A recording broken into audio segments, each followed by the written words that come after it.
Welcome to The Explainer. Today, we're looking at something that is literally shifting how we approach one of the toughest diseases out there. We're talking about non-small cell lung cancer. But more importantly, we're talking about how scientists are working relentlessly to eliminate the guesswork from treating it. For decades, oncology has had to rely on these broad categories to decide on treatments. But what if the secret to incredibly precise, individualized care is actually just floating right there in a patient's bloodstream? It's the single most agonizing question for doctors and especially for patients, right? How do we know which cancer treatment will actually work? Because the stakes here are incredibly high.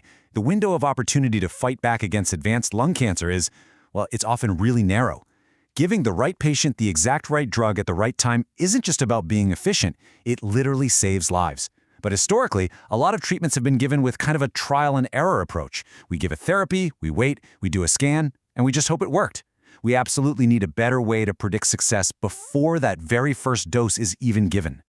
Okay, so let's dive into this. The answer to predicting that success lies in a fascinating field called proteomics. Now, proteomics is just a large-scale study of proteins. But in the context of what we're exploring today, it basically means using pre-treatment blood tests to find very specific protein signatures.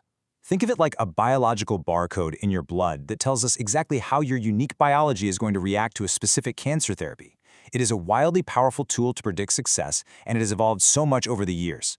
To truly appreciate where we are today, we kind of need to look at how this whole methodology has compounded and improved over time. Let's look at this timeline covering nearly 2 decades of breakthroughs. We're going to start back in 2007 when researchers first used mass spectrometry to classify patients. Then, we'll jump to 2021, when the focus shifted completely to mapping the immune system's response. And finally, we'll arrive at 2024, the era we're in right now, where AI is decoding massive amounts of data to actually guide clinical decisions. All right, Section 1, 2007, Early Blood-Based Predictions. Let's see where this all started. Let's start our journey right at the beginning of this modern proteomics era.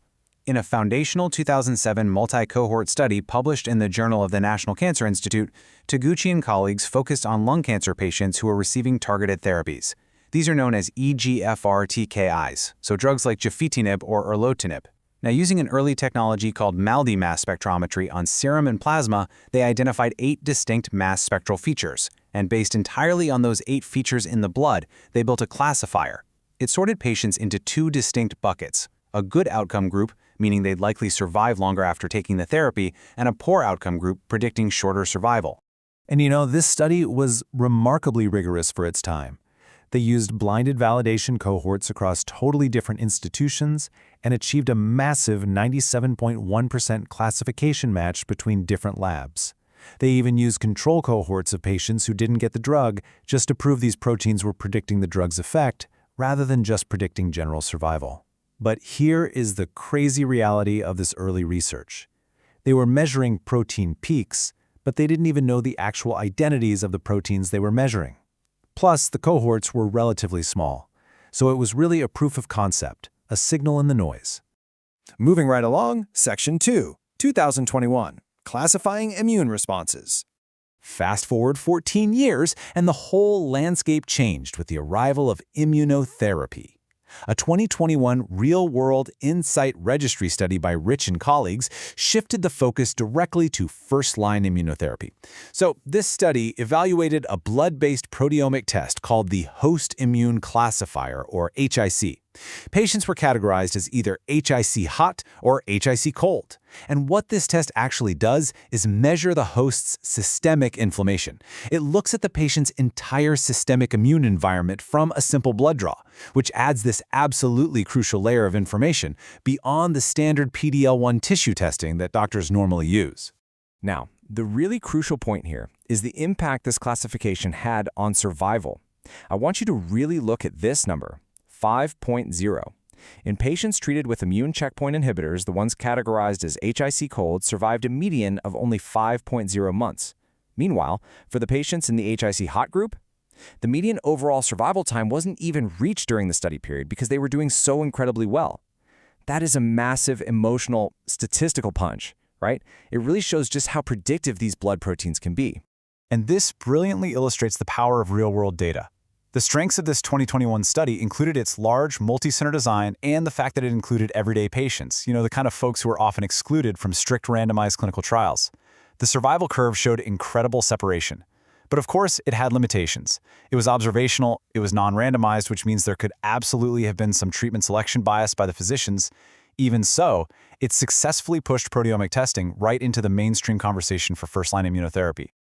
Section 3, 2024. AI guides the way. Let's see how this builds into the modern era. We arrive at the climax of our timeline with a 2024 study by Christopoulos and colleagues, where machine learning literally takes the wheel. Welcome to PROPHET. Unlike the early approaches that looked at single markers or just a few unidentified peaks, PROPHET is a high-dimensional, locked machine learning plasma proteome test. It uses this broad SomaScan technology to evaluate a massive signature of proteins in the plasma of metastatic non-small cell lung cancer patients who don't have targetable genetic drivers. Basically, AI sifts through this ocean of biological data to find the complex patterns that human eyes could never ever see. Now this table? This represents a massive leap forward. It's a true clinical decision tree. By combining standard PD-L1 tumor testing with the PROPHET blood test, doctors get highly specific treatment guidance. If a patient is PROPHET positive, they might do great on immunotherapy alone, entirely avoiding the toxicity of chemo. But look at that middle row.